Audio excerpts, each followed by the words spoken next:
नमस्कार दोस्तों, स्वागत है आप सभी का आपके अपने YouTube चैनल एजुकेशन मित्र बाय शिव कुमार सर में। जैसा कि हमने अपना राजनीतिक विज्ञान की पुस्तक है वो स्टार्ट कर रखी थी और इस पुस्तक के अंतर्गत हम अपना अंतिम चैप्टर करने जा रहे थे और इसके अंदर हम एक क्लास ऑलरेडी डाल चुके हैं। चैप्टर है हमारा लोकतंत्र की चुनौतियाँ, यानी लोकतंत्र के सामने कौन कौन सी चुनौतियाँ होती हैं उनके बारे में डिस्कस किया था कि लोकतंत्र के अंदर किस प्रकार की चुनौतियां होती हैं, लोकतंत्र किस प्रकार से स्थायित्व रूप धारण कर रहा है। आज विश्व के 100 से अधिक देश लोकतांत्रिक शासन व्यवस्था का अपना दावा करते हैं किसी न किसी प्रकार से, लेकिन उनमें किस प्रकार से उनके सांस्कृतिक गतिविधियां या हम ये देखें कि उनका जो चुने जाने का तरीका है या जनता को जहां तक भागीदारी की व्यवस्था है उनमें तरह तरह के जो है असमानताएं देखने को मिलती हैं। इन्हीं असमानताओं के चलते लोकतांत्रिक शासन के अंदर जो है विभिन्न प्रकार की चुनौतियां आती हैं। तो आज हम सबसे पहले जानेंगे चुनौती का अर्थ क्या होता है। ये जो चुनौती होती है इस चुनौती का क्या मतलब होता है लोकतंत्र के अंदर।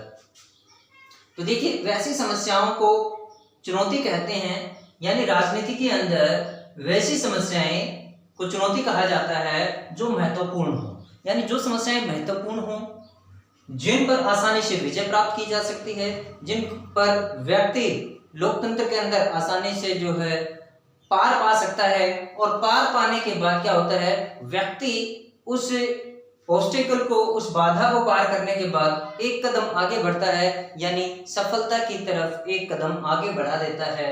ऐसे जो समस्याएं होती हैं, ऐसी समस्याओं को लोकतांत्रिक जो शासन प्रणाली होती है उनको चुनौती कहा जाता है, क्योंकि ऐसी समस्याओं के अंदर जब एक समस्या को पार कर लिया जाता है तो उसमें आगे बढ़ने के अवसर छुपे हुए होते हैं।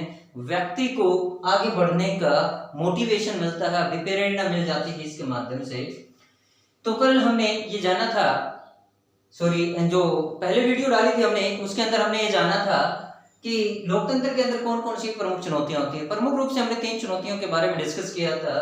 3 चुनौतियां बताई थी। एक चुनौती होती है आधार तैयार करने की चुनौती, जिसको कि हमने जो वीडियो डाली थी पहले, उस वीडियो के अंदर यानी फर्स्ट वीडियो के अंदर हम डिस्कस कर चुके हैं।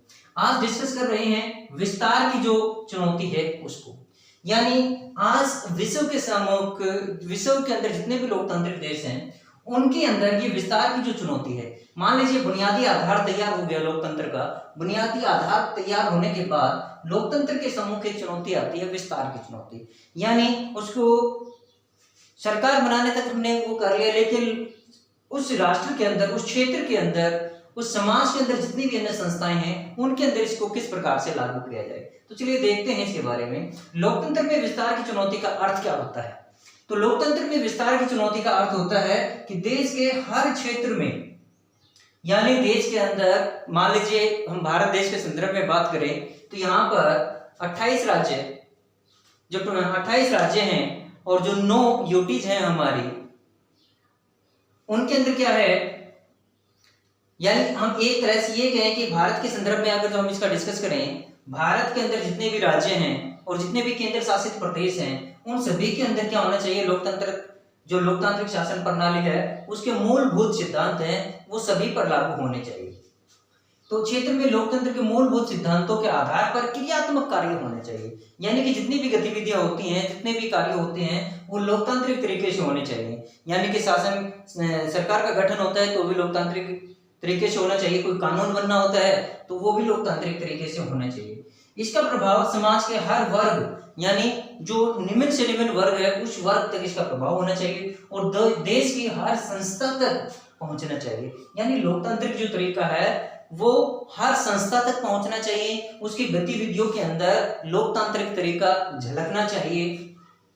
लोकतंत्र के विस्तार की चुनौती से आज हर लोकतांत्रिक प्रणाली को अपनाने वाला देश जूझ रहा है, यानी इस लोकतंत्र की विस्तार की जो चुनौती है इससे आज हर लोकतांत्रिक प्रणाली को अपनाए हुए जो देश है वो इससे जूझ रहा है।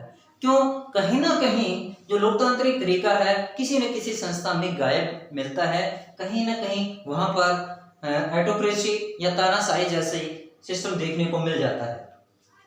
इसको सुधारने के कौन कौन से तरीके अपनाए जा सकते हैं, तो इसके तरीके कई हो सकते हैं, जैसे स्थानीय निकायों को, यानी जो हमारा स्थानीय स्वशासन है, उस स्वशासन को अधिक अधिकार दे करके, उसको अधिक अधिकार संपन्न बना करके, यानी उसके पास अधिकार ज्यादा होने चाहिए, ताकि जो एक निचला स्तर है लोकतंत्र का, वहां से इन सुधारों को लागू किया जा सके।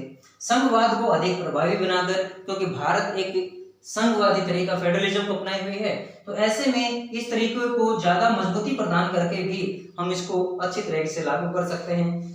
एक और है महिलाओं, वंचित वर्गों एवं अल्पसंख्यकों को लोकतंत्र या शासन की मुख्य धारा से जोड़ करके, यानी क्या देखने में आता है कि महिलाओं के साथ आए दिन अत्याचार होते हैं, महिलाओं को जो है सही जो है एक तरह से नेतृत्व नहीं दिया जाता, समाज का कुछ एक वर्ग वंचित रह जाते हैं, अपना प्रतिनिधित्व नहीं दे पाते हैं, या अल्पसंख्यकों को भी जो लोकतंत्र की मुख्य धारा है या शासन की मुख्य धारा है उससे जोड़ करके, यानी कि शासन के अंदर इनको भी प्रतिनिधित्व दे करके इन समस्याओं से निजात पाया जा सकता है। दूसरा एक कारण और है, कई बार क्या होता है कि लोकतांत्रिक जो शासन प्रणालियां होती हैं दबाव में आकर के, जैसे लोकतंत्र के अंदर दबाव समूह काम करते हैं और लोकतंत्र के अंदर जो है अमीरों का प्रभाव ज्यादा देखने को मिलता है, या जो संपन्न लोग उनका प्रभाव ज्यादा देखने को मिलता है। ऐसे में जो लोकतांत्रिक शासन है इनके अंदर ऐसे फैसलों की संख्या बढ़ जाती है, तो ऐसे फैसलों की संख्या कम से कम हो, कौन से, जो कि लोकतंत्र की रूपरेखा से हटकर कई बार लोकतंत्र के अंदर लेने पड़ जाते हैं, दबाव में आकर के लेने पड़ जाते हैं, तो ऐसे फैसलों की संख्या कम से कम होनी चाहिए। यानी लोकतंत्र की जो मूल धारा है, लोकतंत्र की जो मुख्य धारा है, उससे जो शासन को कभी पटरी से उतरना नहीं चाहिए, कभी उस जो तरीका है उसको नहीं छोड़ना चाहिए, उसी जो सिद्धांत है उन सिद्धांतों को फॉलो करते हुए लोकतंत्र के जो जनहित के, जन कल्याण के लिए जो कार्य सिद्ध हो सके, पॉलिसीज का निर्माण करना चाहिए, जिसमें अधिक से अधिक जनता की भागीदारी भी शामिल हो सकती है। तो ऐसे कुछ तरीके अपना करके हम विस्तार की चुनौती को जो है काफी हद तक कम कर सकते हैं, क्योंकि विस्तार की चुनौती केवल तभी आती है जब कुछ वर्ग या कोई समूह अपने आप को इन चीजों से वंचित महसूस करने लग जाता है, फिर वो लोकतंत्र के शासन प्रणाली को छोड़ करके अपना खुद का तौर तरीका अपनाने लग जाते हैं। ऐसे में लोकतंत्र खतरे में पड़ जाता है। लोकतंत्र की तीसरी जो बड़ी चुनौती है उसके बारे में जानते हैं, वो क्या है, लोकतंत्र को मजबूत करने की चुनौती, यानी लोकतंत्र को कैसे मजबूत किया जाए, ये समस्या आज हर लोकतांत्रिक शासन प्रणाली के सामने है। देखिए क्या है कि ये लोकतंत्र के अंदर तीसरे प्रकार की प्रमुख चुनौती है, यानी तीसरे प्रकार की सबसे बड़ी प्रमुख चुनौती है लोकतंत्र को मजबूत करने की चुनौती। इसको हम एग्जाम्पल के माध्यम से भी समझेंगे। आज देखिए क्या है, आज प्रत्येक लोकतांत्रिक व्यवस्था के सामने ये चुनौती किसी न किसी रूप में देखने को मिल ही जाती है। यानी जो भी लोकतांत्रिक शासन प्रणाली है, जिसने भी लोकतंत्र को अपनाया हुआ है, लोकतंत्र को मजबूत करने की चुनौती किसी न किसी रूप में वहां पर अवश्य मिल ही जाएगी। इसके अंदर क्या होता है, देखिए इसमें लोकतांत्रिक बर्ताव, यानी जो लोकतांत्रिक शासन प्रणाली है उसका व्यवहार कैसा है, संस्थाओं को मजबूती कैसे प्रदान की जाए, ये सारी बातें इसके अंदर शामिल होती हैं।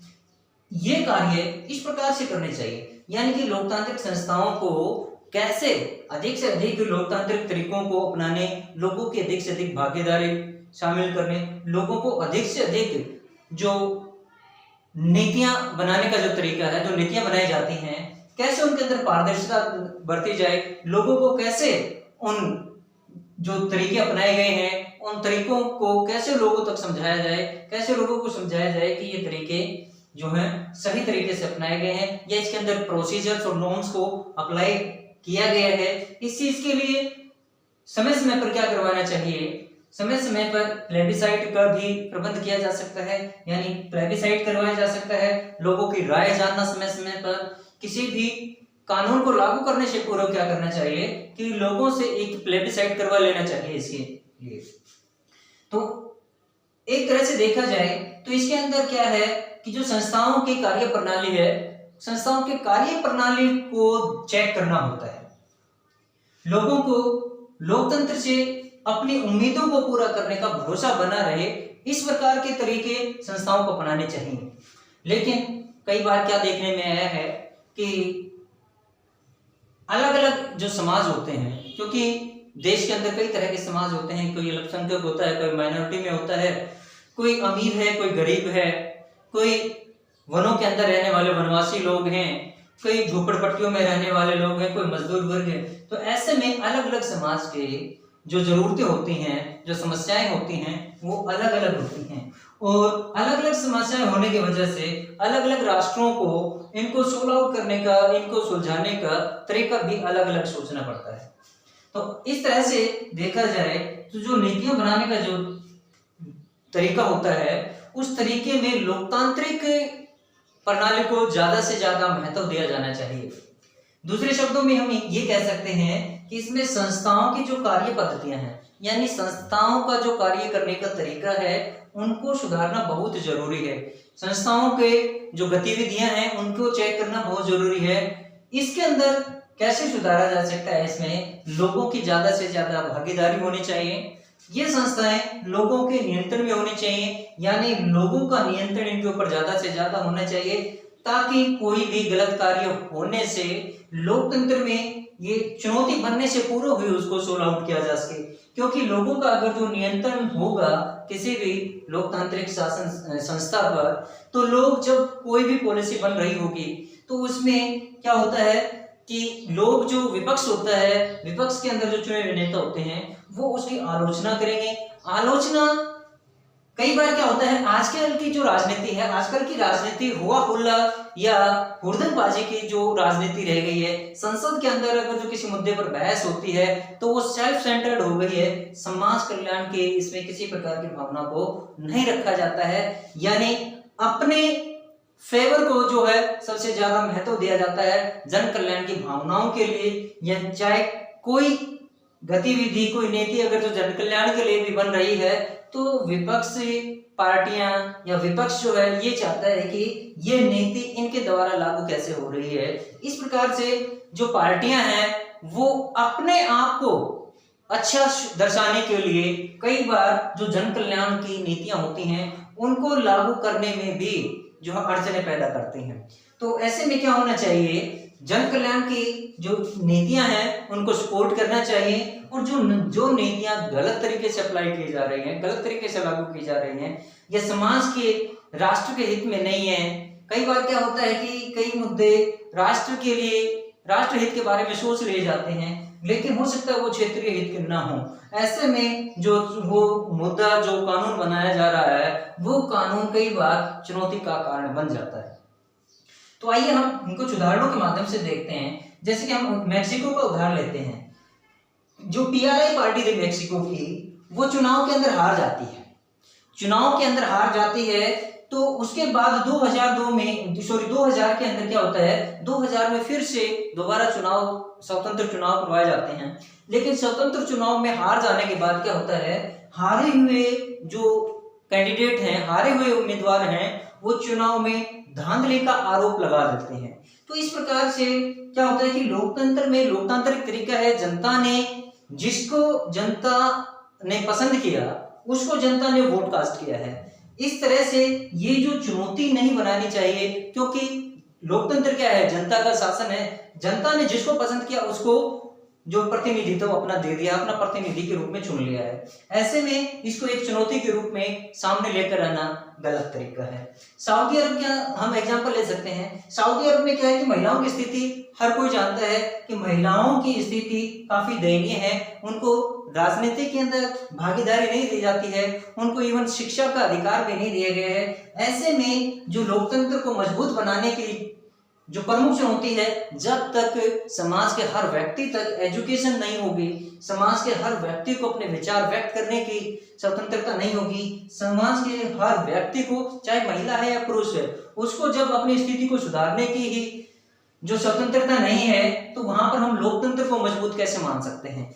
यहाँ पर सऊदी अरब के अंदर तीनों प्रकार की जो चुनौतियां हैं वो देखने को मिलती हैं। तीसरा हम दक्षिण अफ्रीका का एग्जाम्पल ले सकते हैं। किस प्रकार से 1995 के अंदर जब मंडेला से ब्लैक प्रेसिडेंट नियुक्त किए गए थे, तो उस समय मंडेला जी ने अल्पसंख्यकों को यानी गोरे लोग अब तक इनके साथ अत्याचार करते आ रहे थे। इन सभी बातों को भूलकर दोनों कम्युनिटीज ने साथ मिलकर के जो एक संविधान बनाने का जो संकल्प किया था, उस संकल्प के आधार पर जो संस्थाएं चलती आ रही थी, राजनीति चलती आ रही थी। लेकिन जैसे ही मंडेला जी ने निष्क्रिय राजनीति से संन्यास लेने की घोषणा की, उनके जो उत्तराधिकारी आए मबेकी ने क्या किया, मबेकी ने जो गोरे अल्पसंख्यक लोग थे उनके अधिकारों में कुछ कटौतियां कर दी गई। ये कटौती जो है अब क्या हो गया, लोकतंत्र की जड़ों को खोखला करने का एक तरीका था। क्योंकि दक्षिण अफ्रीका के अंदर लोकतंत्र की जड़ें मजबूत होने का कारण क्या था, सबसे बड़ा कारण गोरे और ब्लैक जो काले लोग थे उनके अंदर किसी प्रकार का अब तक जो भेदभाव हुआ था, उस भेदभाव को समाप्त करके साथ चलकर यानी अधिकारों को और कानूनों को साथ मिलकर के लागू करने का जो एजेंडा था, उस एजेंडे को मबेकी के द्वारा नकार दिया गया था। इस प्रकार से ये चुनौती वहां पर देखने को मिली थी। तो इस प्रकार से हमने आज अपने जो सेकंड लेक्चर था लोकतंत्र की चुनौतियों का चैप्टर से, उसके अंदर तीनों प्रकार की जो चुनौतियां हैं उनके बारे में डिटेल में जाना। क्योंकि इसके ऊपर कई बार 3 नंबर में क्वेश्चन बन जाता है और इसलिए इन तीनों को डिफाइन करना बहुत जरूरी था, इनको एक्सप्लेन करना बहुत जरूरी था, समझना बहुत जरूरी था। अब अगले वीडियो में हम ये जानेंगे कि किस प्रकार से अलग अलग राष्ट्रों के सम्मुख ये चुनौतियां, प्रमुख चुनौतियां 3 प्रकार की हैं, लेकिन अलग अलग राष्ट्रों के सामने ये अलग अलग परिस्थितियां कैसे लेकर के आती हैं, अलग अलग राष्ट्र के लिए अलग चुनौती कैसे बन जाती हैं, कैसे उनके कार्य प्रणालियों को ये प्रभावित करते हैं। तो आज के लिए धन्यवाद।